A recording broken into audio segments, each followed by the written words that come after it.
I'm Nia. Welcome to my neighborhood. Today is a really special day because it's the start of Kwanzaa. Kwanzaa is a 7-day festival that celebrates African and African American culture and history.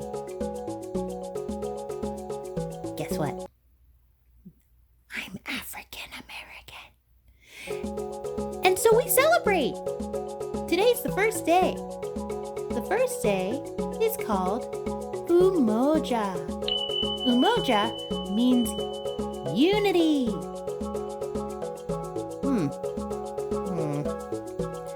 Well, I guess the best way that I'm celebrating it is by telling you about Kwanzaa so that we can be unified in celebrating. I'll keep telling you about every day. Check back tomorrow. And,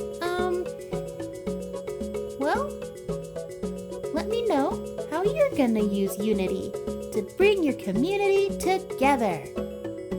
UMOJA, the first day of Kwanzaa. Okay,